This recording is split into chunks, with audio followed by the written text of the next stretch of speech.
안교 교과해설 방송을 시작하겠습니다. 이번 주에 우리는 바울이 에베소 교인들에게 강조한 복음의 신비 또는 복음의 비밀에 대한 내용을 공부합니다. 우리가 이번 주에 공부하게 되는 에베소서 3장에는 바울의 사상에서 매우 핵심적으로 등장하는 단어가 여러 번 반복해서 사용되고 있습니다. 그 단어는 3장 2절에서 은혜의 경륜, 그리고 3장 3절에서는 계시로 내게 알게 하신 비밀, 또는 3장 4절에서 그리스도의 비밀, 그리고 3장 9절에서 비밀의 경륜 등과 같은 그런 표현들로 나타나죠. 바울은 이런 단어들을 사용해서 복음에 나타난 구원의 경륜 또는 구원의 신비 혹은 구원의 비밀을 에베소 교인들에게 설명해 주고 있습니다. 이번 주에 우리는 이 단어들, 즉 경륜 또는 비밀 또는 신비와 같은 이런 단어들이 무엇을 의미하는지에 대해서 이해할 필요가 있습니다. 이런 단어들은 사실상 오늘날 우리는 잘 사용하지 않는 그런 단어들이죠. 물론 설교나 교리를 가르칠 때에 이 단어들을 종종 사용하긴 합니다. 하지만 그것이 정확하게 어떤 의미를 가진 것인지 명확하게 이해하지는 못한 채 사용하는 것이 대부분입니다. 왜냐하면 이 단어들은 그리스어를 번역한 것인데 이 단어들에 해당하는 그리스어에는 현대인들에게는 익숙하지 않은 개념들이 들어있기 때문입니다. 우리는 이 단어들이 무엇을 의미하는 것인지를 살펴볼 것이며 그런 의미론적 이해를 토대로 해서 바울이 복음의 비밀 또는 비밀의 경륜이라는 이 단어를 통해서 설명하고자 하는 복음의 실체가 무엇인지를 이번 주에 공부할 것입니다. 그리고 에베소서 3장에 나타난 바울이 이 에베소서 3장에서 하고자 하는 이야기의 핵심 내용이 무엇인지를 앞으로 이해하게 될 것입니다. 자, 바울이 표현하고 있는 이 복음의 비밀 또는 비밀의 경륜이라는 단어에 집중하면서 이번 주 교과 공부를 함께 해보도록 하겠습니다. 에베소서 3장은 에베소서 1장과 2장에 나타난 구원론에 대한 1차적 진술을 바울이 전할 수 있게 된 배경과 그 의미에 대해서 해명하는 내용으로 구성되어 있습니다. 바울은 에베소서 1장과 2장을 통해서 인류를 구원하기 위한 하나님의 큰 그림, 즉 하나님의 계획과 그 계획 속에 나타난 구원의 방법, 그리고 그 구원의 방법에 나타난 속죄의 의미 등에 대해서 이제 1장과 2장에서 설명하고 있습니다. 그리고 3장에서는 이런 구원론의 기초를 그가 설명하게 된 배경과 아울러 그 의미에 대해서 실제적인 내용들을 이제 제시하고 있는 것입니다. 특별히 바울은 당시에 감옥에 갇힌 자신의 위치와 상태의 의미를 이 복음의 차원에서 설명해 주고 있기도 하죠. 그 내용이 바로 일요일 소지에서 다루는 그런 내용입니다. 자, 먼저 바울은 자신이 갇힌 것이, 옥에 갇힌 것이 그리스도 예수의 일 때문이었다고 이렇게 설명하죠. 에베소서 3장 1절에서 바울은 이러므로 그리스도 예수의 일로 인해서 갇힌 자가 된 나 바울이라고 이렇게 자신의 상태를 설명해 주고 있습니다. 여기서 갇힌 자로 묘사된 데스미오스라고 하는 이 그리스어 단어는 죄수를 의미하는 그런 단어입니다. 자, 바울은 자신을 죄수로서 소개하고 자신이 죄수로서의 상태에 있다는 사실을 설명하면서 나의 여러 환난이라는 표현을 에베소서 3장 13절에 썼고요. 그 다음에 에베소서 6장 20절에는 쇠사슬에 매인 사신 이런 표현들을 사용하고 있습니다. 자, 이런 표현들은 그가 이제 감옥에 갇혀서 재판을 받고 있는 상태에 있었음을 알게 해주는 그런 내용들이죠. 에베소와 아시아의 교인들은 이런 죄수의 상태로 있던 바울의 상태 때문에 믿음이 흔들렸고 그 다음에 낙담했던 것을 우리는 이제 여러 차례 설명을 통해서 알게 되었습니다. 그래서 바울은 자신이 죄수의 신분으로 있는 것이 결코 부끄러운 것이 아님을 설명할 필요가 있었죠. 그래서 바울은 자신이 옥에 갇힌 자가 된 것은 예수 그리스도의 일로 인함인 것이었다라는 사실을 강조함으로써 이제 이것이 부끄러운 것이 아님을 설명하는 것입니다. 그리스어 헬라어 원문에는 바울이 예수 그리스도와 함께한 죄수라고 이렇게 표현되어 있습니다. 여러분, 예수 그리스도와 함께한 죄수라고 이렇게 표현되고 있다는 것입니다. 이 당시에 그리스도인들은 예수께서 유대인들의 기소로 인해서 무고한 희생자가 되었음을 잘 알고 있었죠. 자, 바울은 이런 상황을 소환해서 자신도 예수를 전한 것으로 인해서 예수와 함께 지금 무고한 희생자가 되었다는 사실을 강조하는 그런 표현인 것입니다. 따라서 에베소서 3장 1절에 나타난 이 구절은 당시 바울이 에베소서를 기록하게 된 배경을 역사적으로 매우 잘 고증해주고 있다는 것을 우리는 알 수 있습니다. 그리고 바울이 갇히게 된 것은 바로 또 이방인들을 위함이었다는 것을 또 설명하죠. 자, 에베소서 3장 1절의 내용의 다른 부분에 보면 바울은 또한 이러므로 너희 이방인을 위하여 갇힌 자가 된 나 바울이라고 또 이렇게 설명하죠.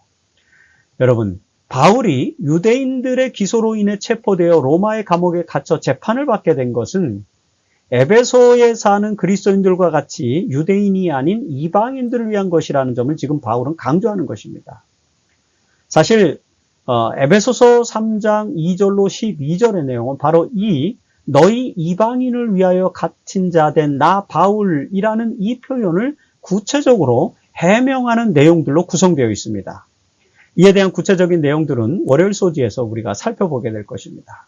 아무튼 바울은 지금 에베소서 3장 6절에서 모든 성도 중에 지극히 작은 자보다 더 작은 나에게 이 은혜를 주신 것은 측량할 수 없는 그리스도의 풍성함을 이방인에게 전하게 하시고 라고 이렇게 또 설명함으로써 자신의 사명이 이방인들에게 하나님의 풍성한 은혜를 전하는 것이었음을 지금 강조합니다.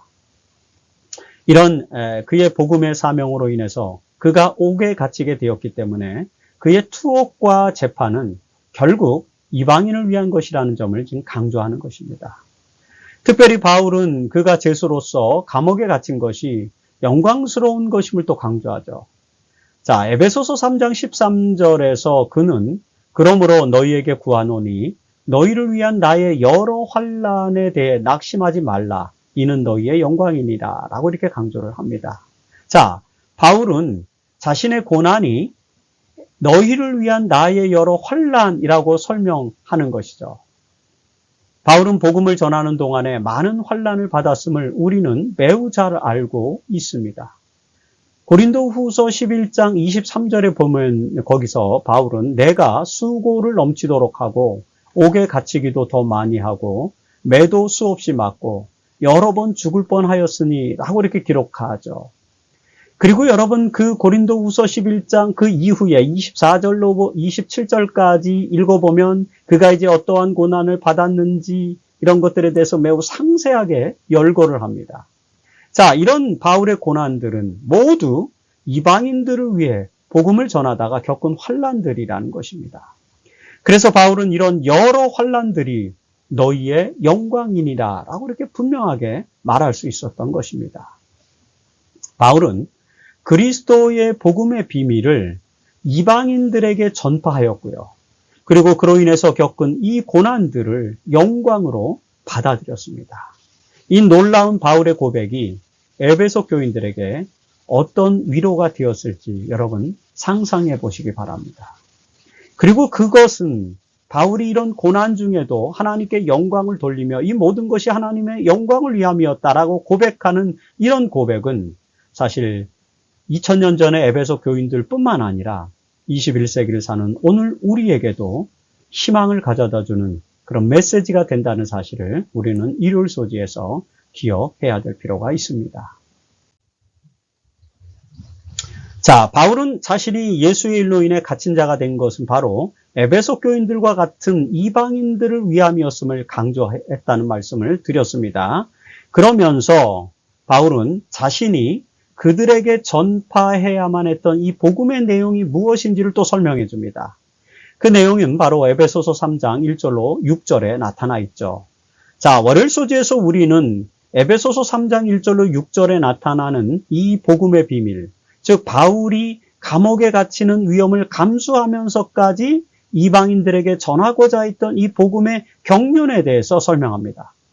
자, 이 내용을 우리는 다음과 같이 몇 가지로 정리해 볼 수 있습니다. 첫째, 바울은 복음의 비밀, 즉 은혜의 경륜을 깨닫게 된 것이 이방인들에게 그것을 전하는 직분을 받았기 때문이라고 이렇게 설명하죠.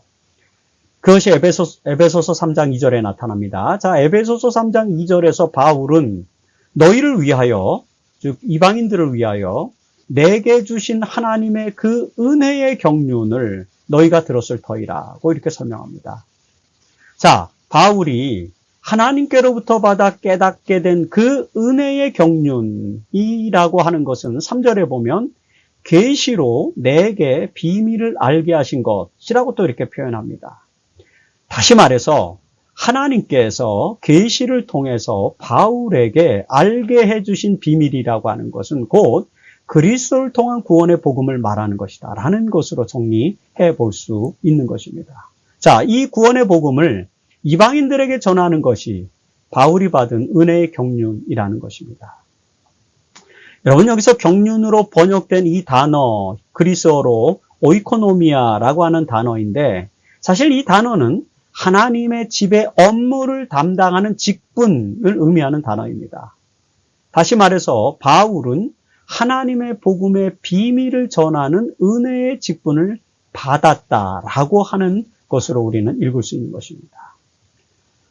이런 것은 이제 로마서 11장 13절에서 바울이 내가 이방인의 사도인 만큼 내 직분을 영광스럽게 여기노니 라고 이렇게 고백한 내용에서도 나타나는 것처럼 하나님께로부터 바울이 받은 직분이 바로 이방인의 사도, 즉 이방인에게 복음을 전하는 직분임을 알게 해주는 그런 말씀으로 우리가 읽을 수 있습니다.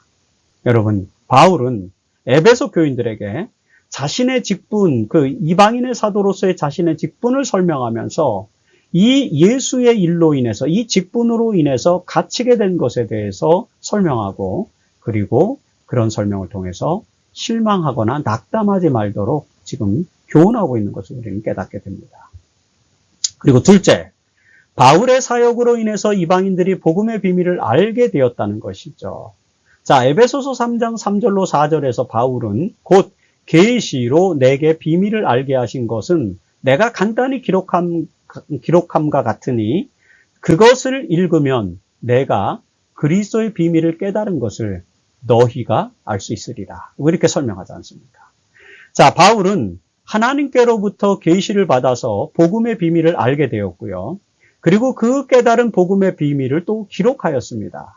그리고 이방인들은 이제 그 기록을 읽음으로써 이 에베소서와 같은 편지죠. 이런 것들을 읽음으로써 바울이 깨달은 그리스도의 비밀을 그들도 알 수 있게 되었다라고 하는 그런 말씀입니다.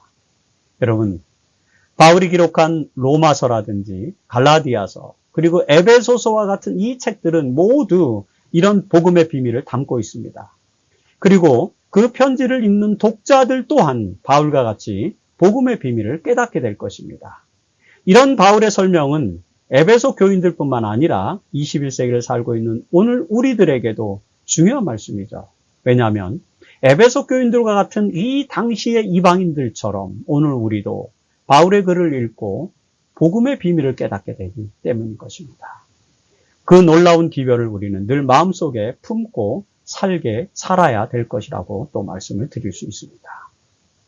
자, 그리고 셋째, 바울이 이방인들에게 전한 이 복음의 비밀은 사실 이전 세대, 즉 예수님께서 이 땅에 오시기 이전의 세대에게는 알려지지 않았지만 이제 성령을 통해서 사도들과 선지자들에 의해서 나타나게 되었고 그 복음으로 말미암아 이방인들이 구원의 상속자가 되었다는 것입니다. 자, 이런 말씀을 주고 있죠. 이것이 에베소서 3장 5절로 6절에 나타나는데 우리는 그 내용에서 이런 기별들을 읽을 수 있습니다.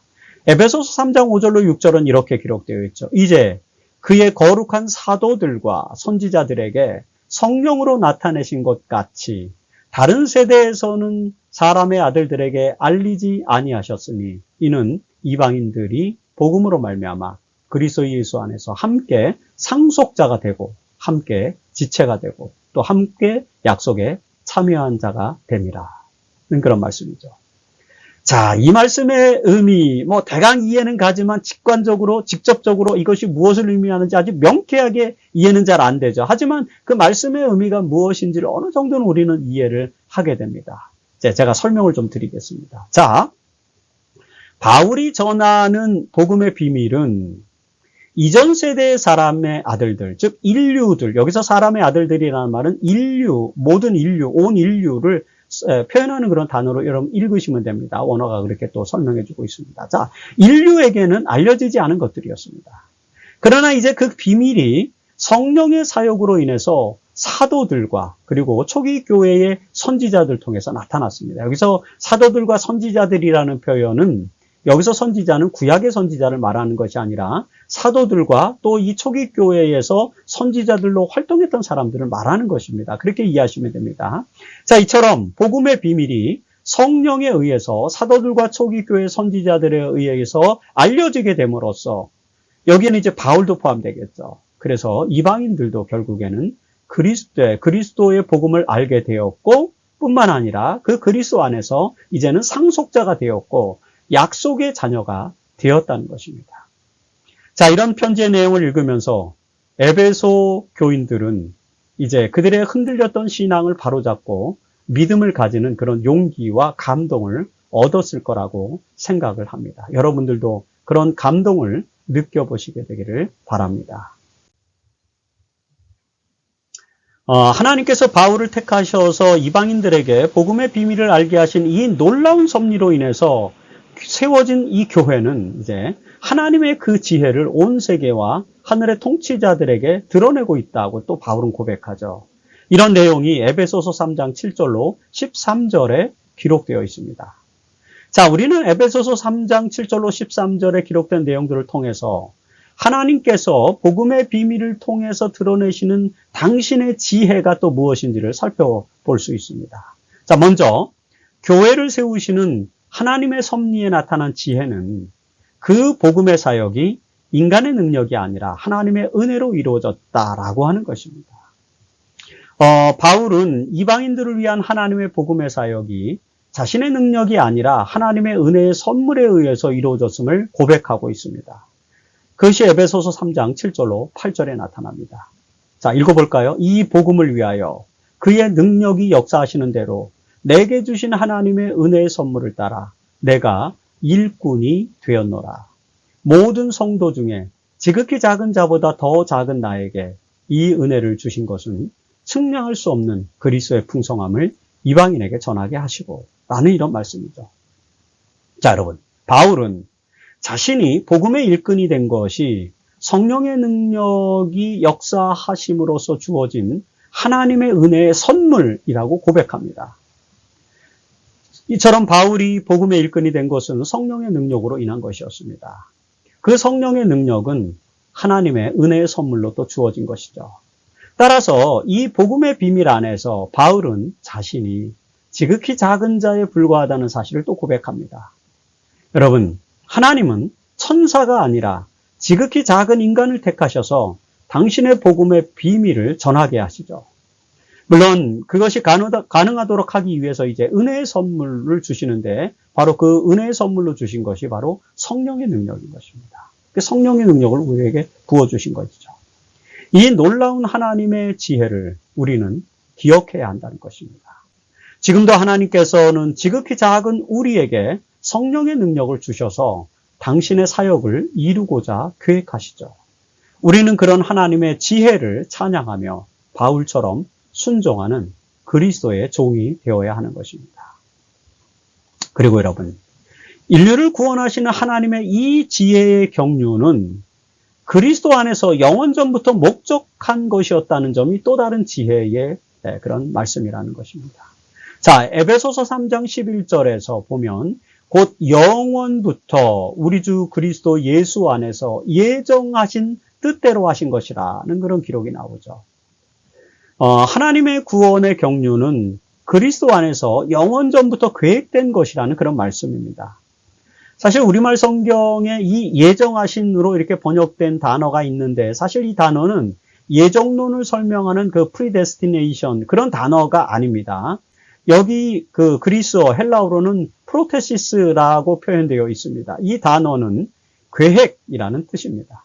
그래서 영원한 경륜이 아니라 영원한 계획에 따라서 이렇게 번역하는 것이 더 올바른 계획이죠. 다시 말해서 영원한 계획에 따라서 그리스도 예수 안에서 행하신 구원의 계획, 그것을 설명하는 단어인 것입니다. 자, 하나님의 지혜는 그리스도 예수 안에서 행하신 구원의 영원한 계획에 포함되어 있다는 그런 말씀이죠. 바울은 이 사실을 설명함으로써 그리스도 안에서 이방인이 구원받은 것이 사실은 영원전부터 계획되었던 것임을 깨닫게 해주는 것입니다. 에베소의 교인들은 이방인들로서 자신들이 그리스도 안에서 구원받은 것이 하나님의 영원한 계획에 속한 것임을 깨닫는 지혜를 이 바울의 편지를 통해서 얻게 된 것입니다. 그래서 에베소 교인들과 우리가 구원함을 받은 것은 그리스도 안에서 믿음으로 말미암는 것임을 깨닫는 것, 이것이 교회를 통해서 나타난 하나님의 또 다른 지혜라는 사실을 우리는 체크해 볼 수 있는 것입니다. 자, 에베소서 3장 12절에서 바울은 우리가 그 안에서 그를 믿음으로 말미암아 담대함과 확신을 가지고 하나님께 나아감을 얻느니라고 호소합니다. 자, 바울은 그리스도 안에서 믿음으로 말미암아 하나님의 임재 안에 들어갈 수 있을 것이라고 지금 강조하는 것입니다. 고대 사회에서 신의 임재 앞에 나아가는 것은 매우 중요한 삶의 일부였습니다. 오늘날은 좀 다르지만 고대 사회에서는 이것은 굉장히 중요했습니다. 그래서 여러분, 에베소에 사는 많은 시민들은 아르테미스 신전을 세웠습니다. 그들이 아르테미스 신전을 세운 것이 뭐냐면 신의 임재 앞에 날마다 나아가기 위함이었던 그런 장치였습니다. 그러나 여러분, 바울은 지금 그리스도를 믿는 믿음을 가진 사람들은 최고의 신인 하나님 앞에 담대하게 나아갈 수 있다고 설명하고 있지 않습니까? 따라서 그들은 그리스도를 믿는 신앙에 낙심할 필요가 없다는 것입니다. 자, 에베소서 3장 13절에서 바울은 이런 이유 때문에 너희를 위한 나의 여러 환난에 대하여 낙심하지 말라라고 이렇게 설명하는 것입니다. 왜요? 그런 환난은 오히려 영광스러운 것이라는 점을 강조하는 것이죠. 자, 바울의 이러한 이해와 호소가 바로 하나님의 지혜로부터 온 것입니다. 하나님의 교회는 하나님의 지혜를 드러내는 기관이죠. 그렇기 때문에 우리가 믿음으로 얻는 구원과 그리고 그 구원받은 공동체는 이제 담대하게 확신을 가지고 하나님께 나아가는 삶을 살아야 합니다. 이것이 바울이 에베소 교인들에게 강조하는 하나님의 지혜의 내용이다라고 이렇게 화요일소지에서 우리는 또 정리를 해볼 수 있습니다. 자, 여러분, 바울은 복음의 비밀과 그가 이방인을 위해 사도의 직분을 받게 된 것, 그리고 그리스도 안에서 영원전부터 계획된 구원의 지혜에 대해서 이제 차근차근 차례차례 이렇게 설명한 후에, 그리고 이제 나서 그런 것들을 설명하고 나서 에베소 교인들을 위해서 두 번째 기도를 드립니다. 그것이 바로 에베소서 3장 14절로 21절의 내용이죠. 자, 이 두 번째 기도문에서 우리는 바울이 에베소 교인들을 위해서 간구하는 몇 가지의 기도의 내용을 확인해 볼 수 있습니다. 첫째, 바울은 성령의 능력으로 속사람이 강건하게 되기를 기도하고 있습니다. 자, 에베소서 3장 16절에서 그의 영광의 풍성함을 따라 그의 성령으로 말미암아 너의 속사람을 능력으로 강건하게 하시오며 라고 이렇게 기도합니다. 여러분, 바울은 하늘과 땅에 있는 각 족속에게 이름을 주신 아버지 앞에 지금 무릎을 꿇고 기도하고 있는 것입니다. 하나님은 온 세계의 모든 하늘의 가족들에게 이름을 주신 아버지라고 이렇게 바울은 소개하죠. 이게 에베소서 3장 14절로 15절에 나타나는 그런 말씀입니다. 이런 소개. 이런 소개는 하나님을 아버지로 소개한 그 예수 그리스도의 가르침을 지금 반영하는 것입니다. 예수님께서도 하나님을 우리의 아버지로 소개했지 않습니까? 여기서 바울도 에베소서 3장 14절로 15절에서 하나님을 우리에게 아버지라고 이렇게 소개하는 것입니다. 예수의 가르침을 반영한 것이죠. 그 아버지 하나님은 성령으로 우리의 속사람을 강건하게 해주신다는 것입니다. 따라서 하나님의 풍성하신 은혜를 따라 우리는 성령을 받아들여서 그 성령을 통해서 우리의 속사람이 강건하게 하는 그런 믿음을 가져야 한다는 것을 우리는 깨닫게 됩니다. 자, 이런 강건하고 확신 있는 믿음이야말로 우리의 신앙을 낙심 가운데서 구해주신다는 것이죠. 에베소 교인들처럼 사실 우리도 때때로 낙심하는 신앙 가운데 처할 수 있습니다. 그럴 때마다 이 바울의 기도를 통해서 우리는 강건한 믿음을 가질 필요가 있습니다. 자, 그리고 둘째 간구하는 내용. 바울은 모든 성도들이 넘치는 그리스도의 사랑을 알게 되기를 또 기도하고 있습니다. 간구하고 있습니다.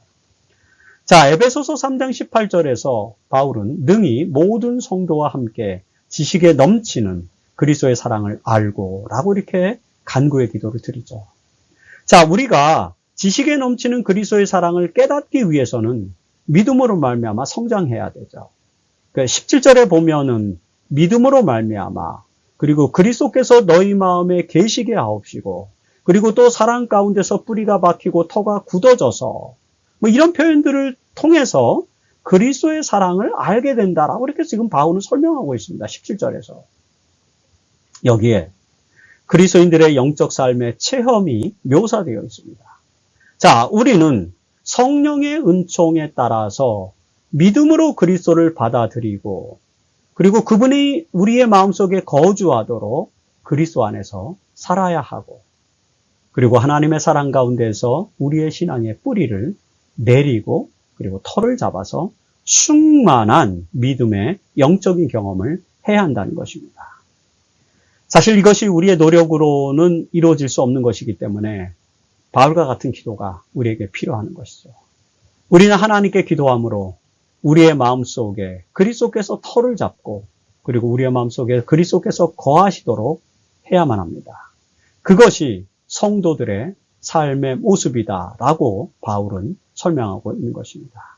그리고 셋째, 바울은 신도들의 삶에 하나님의 충만함이 채워지기를 또한 기도합니다.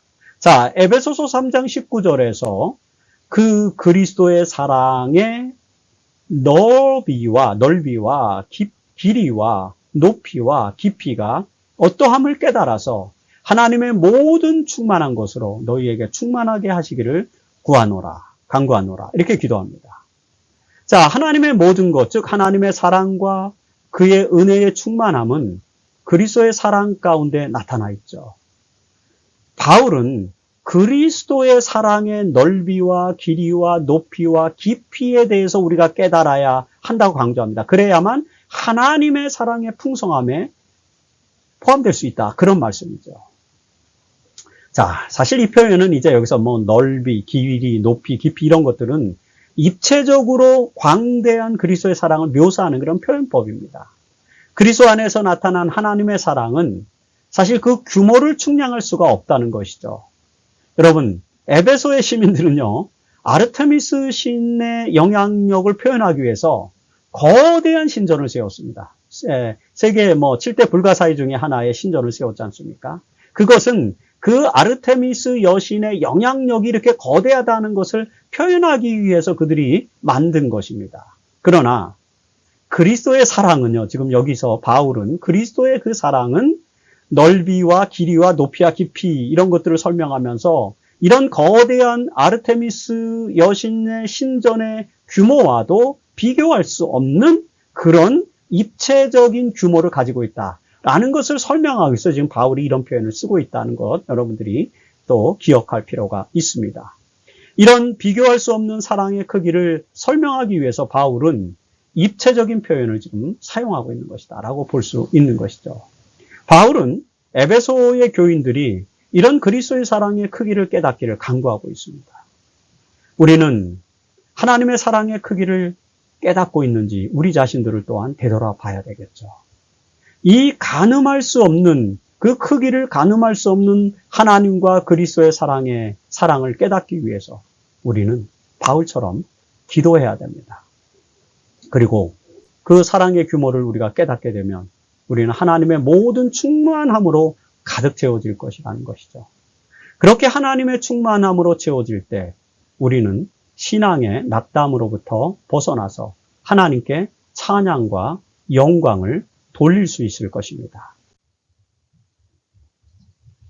자, 이번 주 교과의 목요일 소지에서 이 교과의 저자인 존 맥베이 박사는 바로 그 하나님의 영광에 대해서 또 우리에게 설명해 주고 있습니다. 에베소서 3장에 나타난 바울의 기도는 이제 찬양과 송영으로 마무리되고 있거든요. 자, 에베소서 3장 20절로 21절에서 바울은 우리 가운데에서 역사하시는 능력대로 우리가 구하거나 생각하는 모든 것에 더 넘치도록 능히 하실 이에게 교회 안에서와 그리스도 예수 안에서 영광이 되도록 영원 무궁하기를 원하노라. 이렇게 마무리합니다. 자, 여기서 표현된 이 바울의 찬양과 송영은 에베소 교인들의 신앙의 격려가 되는 말씀입니다. 그 말씀의 의미는 다음과 같은 것입니다. 자, 먼저 바울은 우리가 생각하고 우리가 상상하고 요구하는 것 이상으로 무한한 능력을 가지신 하나님에게 영광을 돌리고 있죠. 자, 우리가 구하거나 생각하는 모든 것에 더 넘치도록 능히 하실 이에게 영광이 대대로 영원 무궁하기를 원하노라고 이렇게 찬양하고 있지 않습니까? 이 말씀의 제 원래 표현은 이런 것입니다. 우리가 구하거나 상상하는 모든 것보다도 더 능력이 있는 분에게라는 그런 뜻입니다. 하나님은 우리가 상상하는 것 이상으로 무한한 능력을 가지신 분이시죠. 그분께서 우리를 구원하시는 구원의 계획을, 그분께서는 우리를 구원하시는 그 구원의 계획을 영원전부터 마련하셨습니다. 이렇게 위대하신 능력을 가지신 하나님께 영광을 돌리는 것은 사실 너무나도 당연한 것이죠. 그래서 바울은 지금 낙담하고 있는 이 에베소 교인들에게 그들이 섬기는 하나님이 얼마나 위대하신 분인지를 설명해주고 있는 것입니다. 하나님은 에베소 시민들이 섬기는 아르테미스 여신과는 비교도 되지 않는 분이시죠. 그분은 우리가 상상하는 것보다 더 무한히 행하실 능력이 있으신 분이십니다. 이런 하나님께 찬양과 영광을 드리는 것이 우리의 기도가 되어야 한다는 것입니다. 그리고 그 무한한 하나님의 능력이 성령을 통해서 우리 가운데 역사하신다고 또 바울은 강조하죠. 자, 말씀을 계속 읽어볼까요? 우리 가운데서 역사하시는 능력대로, 그렇죠? 능히 하실 이에게 라는 이런 표현인데 이 표현에서 우리는 하나님의 무한하신 능력이 우리 가운데 역사하고 계신다는 이 바울의 고백을 읽게 됩니다. 바울은 물론이고 초기 교회 신자들은 여러분 성령의 능력을 체험했습니다. 우리가 그거 사실 잘 압니다. 오순절 성령의 능력을 체험했지 않습니까? 이게 그 능력이, 성령의 능력이 또 성도들 가운데서 역사하는 것을 이 목격한 신자들의 삶은 매우 특별한 것일 것입니다. 그런데 사실 오늘 우리도 그런 성령의 능력을 경험하고 있습니다. 여러분, 우리가 믿음으로 그리스도를 받아들이고 우리의 삶이 그리스도 안에서 변화되는 것을 경험하면 바로 그것이 성령의 사역을 경험하는 것이기 때문입니다. 성령은 언제나 우리 안에 역사하시고 능력으로 우리를 구원하시고 또 우리를 성화케 해주십니다. 이처럼 우리 가운데서 역사하시는 성령의 능력에 대해서 고백하는 신앙이 우리에게도 필요하죠. 바울과 초기 교회의 교인들처럼 성령의 역사하심을 체험하고 그 성령의 능력에 감사하는 우리의 신앙이 되어야 하고 그리고 그런 신앙을 이 바울처럼 찬양과 송영으로 하나님께 기도할 때 드려야 하는 것입니다. 그리고 또 하나님의 영광이 교회와 그리스도 안에 있을 것을 또 강조하죠. 여러분, 에베소서 3장 21절에서 바울은 교회 안에서와 그리고 그리스도 예수 안에서 영광이 대대로 영원무궁하기를 원하노라고 이렇게 기도합니다. 사실 빌립보서 1장 11절에서도 예수 그리스도로 말미암아 의의 열매가 가득하여 하나님의 영광과 찬송이 되기를 원하노라는 말씀이 있거든요. 자, 하나님의 영광은 그리스도로 말미암아 의의 열매를 통해서 우리에게 나타나게 되는 것입니다. 하나님의 영광은 그리스도 안에서 믿음으로 우리가 찾을 수 있는 것이죠. 뿐만 아니라 교회 안에서 하나님께 또 영광을 드릴 수 있는 것입니다. 자, 이 말씀은 지금 바울이 하고 있는 것입니다. 자, 에베소서 5장 27절에서 바울은 자기 앞에 영광스러운 교회로 세우사 거룩하고 흠이 없게 하려 하심이라는 그런 말씀을 기록하고 있는데요. 우리가 그런 말씀을 읽을 수 있지 않습니까? 여기서도 하나님의 교회는 하나님의 영광을 드러낸다는 것을 우리는 읽게 됩니다. 그래서 바울은 지금 교회 안에서 하나님의 영광이 영원할 것이다 라고 이렇게 송용을 드리고 있는 것입니다. 여러분, 바울은 교회를 그리스도의 몸이요 그리스도께서 피로 사신 기관으로 이렇게 소개하고 있지 않습니까? 사도행전 20장 28절에 그런 표현이 나옵니다. 피로 사신 기관이라는 표현이 나오죠. 따라서 교회는 하나님의 영광을 드러내는 기관입니다. 이 바울이 지금 에베소 교인들에게 이런 사실들을 강조하는 것이죠. 그래서 바울은 교회 안에서와 하나님 안에서 영광이 영원 무궁토록 있을 것이다 라는 그런 표현을 쓰고 있는 것입니다. 이처럼 바울이 에베소 교인들에게 이 사실을 강조하고 있는데요. 사실 21세기를 사는 우리에게도 그런 내용들은 또 공유되어지는 그런 말씀이죠. 자, 하나님의 교회 공동체가 하나님의 영광을 드러내는 기관이라는 사실을 우리는 인지해야만 합니다. 이런 가르침을 통해서 믿음으로 하나님께 찬양을 돌리는 것이 바로 하나님의 교회가 이 땅에서 해야 할 중요한 사명이다라는 사실을 우리는 기억할 필요가 있습니다. 이번 주 우리는 에베소서 3장의 말씀을 통해서 바울이 에베소의 교회 공동체에게 전하는 복음의 비밀에 대해서 살펴보았습니다. 바울은 그 비밀의 복음을 이방인에게 전하기 위해 직분을 받았고요. 그리고 그 직분에 충실함으로 인해 옥에 갇히게 되었다는 것입니다. 자, 바울이 이런 환난을 불사하고 전한 이 복음의 비밀은 태초부터 예정되었지만 오랫동안 감춰진 비밀이었기도 합니다. 그러나 그리스도께서 오심으로 복음의 비밀은 모든 사람들에게 드러났습니다. 이방인들에게도 드러났습니다. 하나님의 구원의 계획 아래서 이렇게 해서 세워진 교회는 그 비밀을 드러내며 하나님의 지혜를 또 드러내는 기관이 되었습니다. 그리고 우리는 그리스도 안에서 그리고 교회 안에서 하나님의 영광이 드러남을 감사하며 찬양하는 그리스도인으로서의 삶을 살아야 한다는 것. 이것이 이번 주에 바울의 가르침을 통해서 우리가 배우는 교훈인 것입니다. 엘렌 화이트는 그리스도인 선교 봉사 21페이지와 22페이지에서 우리에게 이렇게 권면합니다. 모든 영혼들은 우리를 흑암에서 건져내어 그분의 기이한 빛 가운데 들어가게 하신 그리스도를 찬양하는 가운데서 밝게 빛나는 빛이 되어야 한다. 우리는 하나님과 같이 일하는 일꾼들이다. 그렇다. 일꾼들. 그것은 주의 포도원에서 열심히 일하는 것을 뜻한다. 구원해야 할 영혼들이 있으니 곧 우리의 교회에도 우리의 안식일 학교에도 그리고 우리의 이웃에도 있을 것이다. 여러분, 복음의 비밀을 통해 구원의 빛 가운데로 들어온 그리스도인들은 그 빛으로 우리를 인도하신 그리스도를 찬양하면서 밝게 빛나는 빛이 되어야 합니다. 우리는 이웃에게 그 구원의 계획, 즉 복음의 비밀을 또 전해야 합니다. 특별히 이방인들을 구원할 직분을 받은 바울처럼 우리는 그리스도 안에서 구원의 복음을 전하는 하나님의 자녀들이 되어야 합니다. 그리고 그런 믿음의 삶은 우리를 또 낙담으로부터 구해줄 것을 우리는 기억해야 합니다. 이번 주 바울이 강조했던 것처럼 복음의 비밀을 알게 해주는 하나님께 감사와 찬양과 영광을 돌리는 우리 모두가 되기를 바라면서 교과 해설 방송을 마치겠습니다.